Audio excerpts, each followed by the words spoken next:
सरांचा धाक सर्वांनी बघितला असेल, परंतु अध्यापक विद्यालयामध्ये असताना आम्ही ज्यांचा धाक बघितला असे गुरुवर्य आदरणीय पटवर्धन सर या कार्यक्रमाचे अध्यक्ष, सन्माननीय अध्यक्ष, मी त्यांना विनंती करतो की त्यांनी आम्हा सर्वांना आशीर्वाद द्यावा.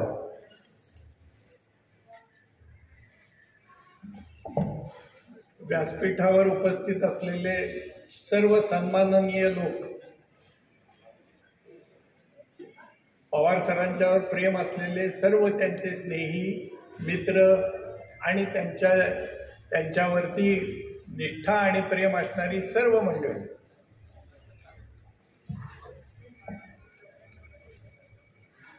काय बोलावं हा मोठा प्रश्न आहे. माझं असं झालंय की my heart is full and tongue is tight. माझा पोरगा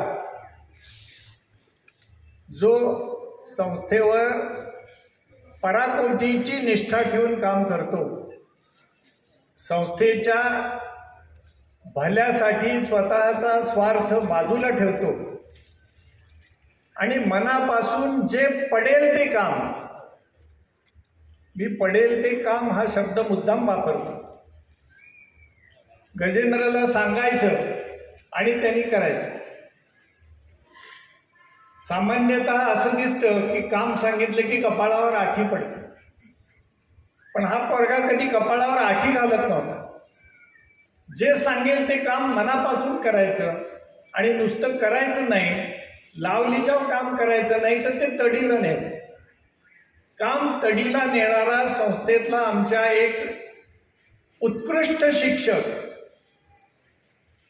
प्रशांत मालकांनी आता सांगितलं की त्याचा संस्थेमध्ये काहीतरी विचार करा तुम्ही, इतका मोठा माणूस रिटायर होतोय. आणि खरोखरच त्याच्या रिटायरमेंटची पोकळी आम्हाला सातत्यानं जाणवत राहणार आहे. आता ती पोकळी कशी भरून काढायची याचा विचार आम्ही करणार, हा भाग वेगळा, परंतु ती पोकळी निश्चितपणानं जाणवणार आहे. कारण गजेंद्रचं व्यक्तिमत्व कसं होतं तर devotion, dedication and determination, 3 Ds हे त्यांनी आयुष्यभर जपले. कामात डिवोशन केलं, काम पूर्ण करायसाठी डेडिकेशन केलं आणि काम पूर्ण करून ते सांगण्यासाठी जे काही डिटर्मिनेशन, मनाची शक्ती लागते, ती त्याच्यापाशी होती. या संस्थेनं खूप चांगली माणसं समाजामध्ये निर्माण केली.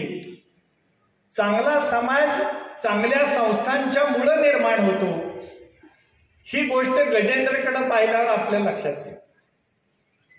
माणूस कुठल्या कुळात जन्मतो, कुठल्या जातीत जन्मतो, कोणत्या विचारामध्ये जन्मतो याला महत्व नाही, तर दिलेलं काम आणि समाजाप्रती आपली असणारी निष्ठा ही पराकोटीच्या एकाग्रतेनं जो पूर्ण करतो तो खरा माणूस असतो.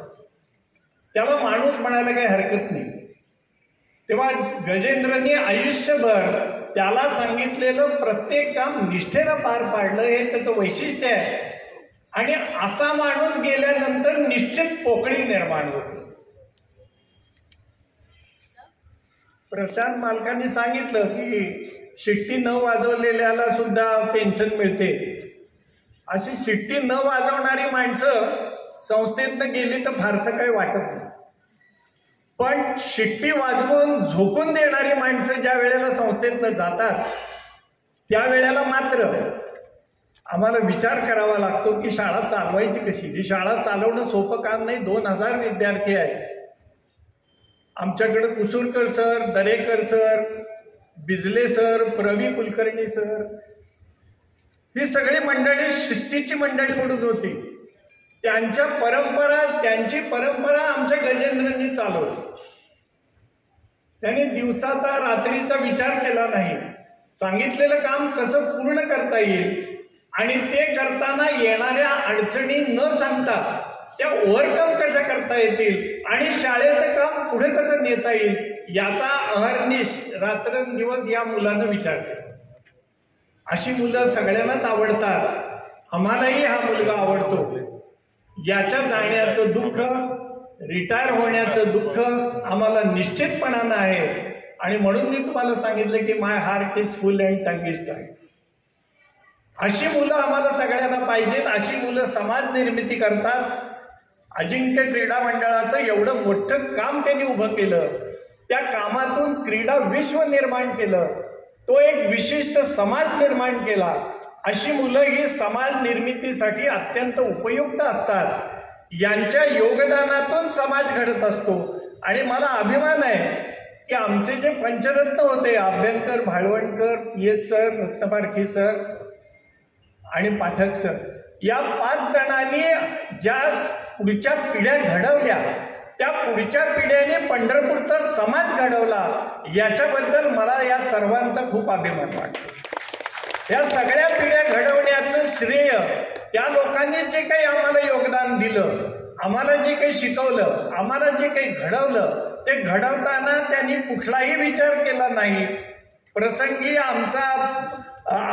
आमच्यावर त्यांनी शिक्षा केल्या, आम्हाला बोलले, ताडण केलं, परंतु त्यांनी चांगली माणसं या समाजात घडवली. आणि पंढरपूरच्या शैक्षणिक इतिहासात पंढरपूर एज्युकेशन सोसायटीचं नाव जे उज्ज्वल झालं ते या 5 लोकांनी निर्माण केलेल्या पिढ्यांमधून निर्माण झालं.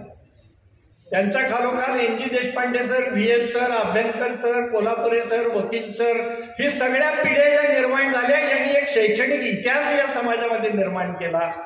आणि त्या इतिहासामधला सक्रिय योद्धा म्हणून मी गजेंद्रकडे बघतो. NG देशपांडे सरांनी जे कार्य केलं तेच गजेंद्रनी केलं. पूर्वीच्या काळी सायन्स